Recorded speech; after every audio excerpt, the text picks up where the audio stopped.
Hey guys, I'm Keith, the keyboard instructor here at Worship Online. I've been playing keyboards and synths for the last 10 years in different churches and worship venues. One of the things I get asked the most is how to improvise while playing piano in a worship setting.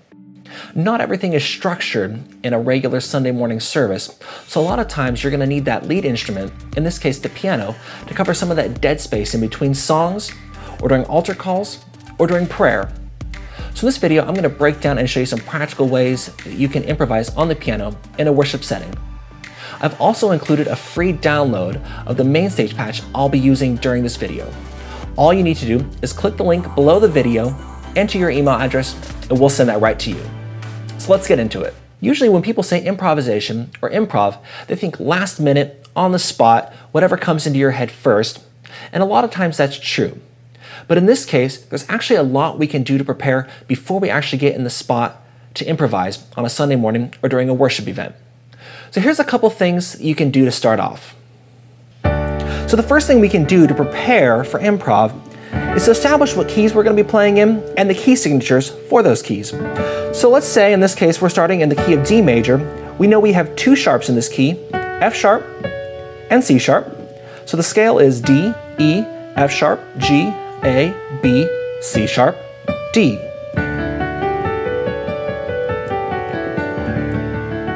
So familiarizing myself with that will help me not play wrong notes while improving. Now the next thing we can do is establish the main chords in this key. So we have our one chord, which is going to be a D major, our four chord, which is going to be a G major, five chord, which is an A major, and six minor chord, which is a B minor. And we also have secondary chords, E minor and F sharp minor. But in this video, we're only going to go over those four basic chords. The 1, the 4, the 5, and the 6 minor. Now, if you're going to be playing in multiple keys, it's going to be good to refresh over both of those as well. So if I was also going to play in the key of A, I would do the same thing for that key. For the key of A major, we have three sharps, A, B, C sharp, D, E, F sharp, G sharp, and A. So I would need to be familiar with both the key of A and the key of D. Now the next thing you can do to prepare for improvisation is establish which patches and sounds you're going to be using or which ones you're going to need. So in this case, I prepared some sounds on my computer that I know I'm going to want to use. In this case, it's a piano. And I also have in there a pad that by raising the second fader, I can bring up the volume of the pad. I found that having a piano and a pad layered together provides me a really good sound to play in most improvisation settings.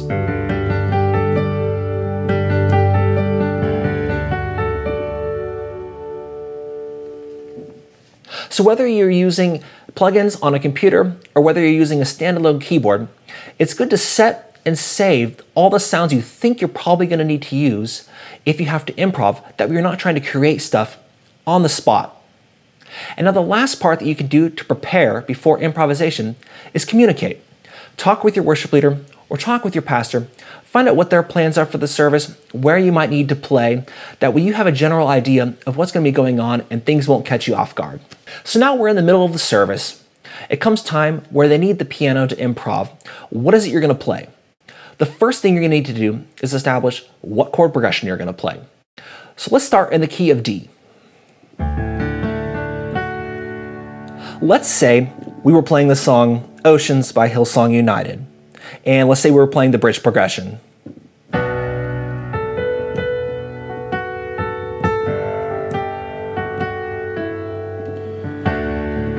We're finishing the bridge. And the worship leader wants you to improv now. The easiest thing to do is keep that same progression going.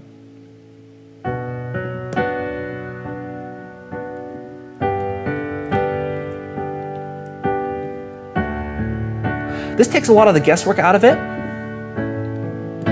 because you can keep playing an already established chord progression that will flow well out of the song you were just playing.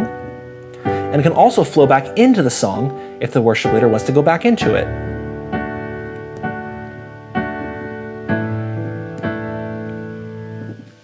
Now, if the time that you're going to improv isn't necessarily going to be leading back into the song, or if it's a really long time, you can choose your own chord progression and something that will flow well. So in this case, staying in the key of D, I could play something like this. So we're coming out of the bridge.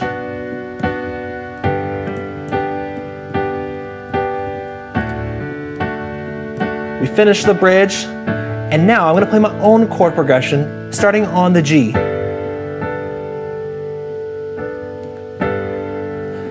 A, B minor, A, G. It's good for the most part to keep a repetitive chord progression. It keeps some movement going and gives some stability. And you can vary the chord progression too. And repeat that. So in this case now we've switched it to a G, D, and A.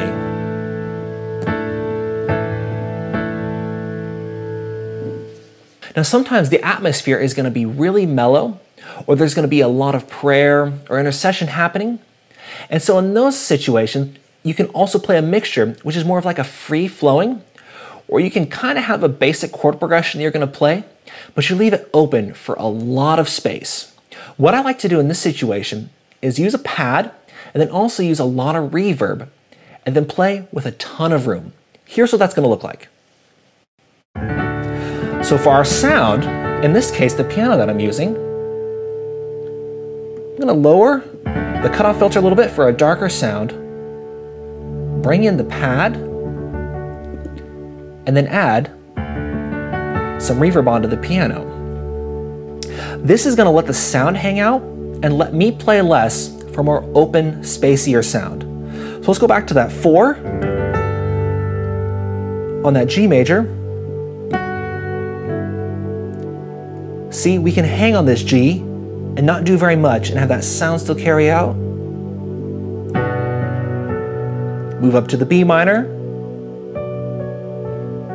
play a little melody line with the right hand, move back to the G,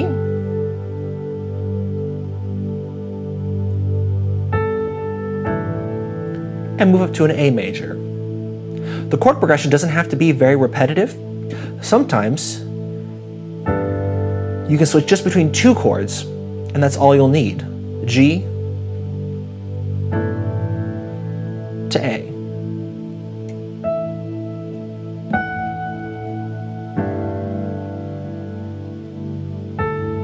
Now the reason why the pad and the reverb is important, if we took those out,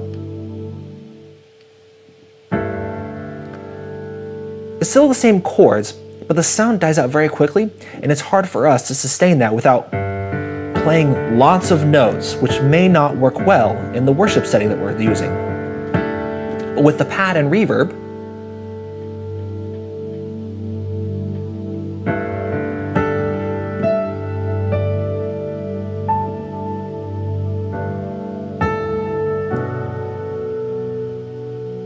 that can sustain for a long time.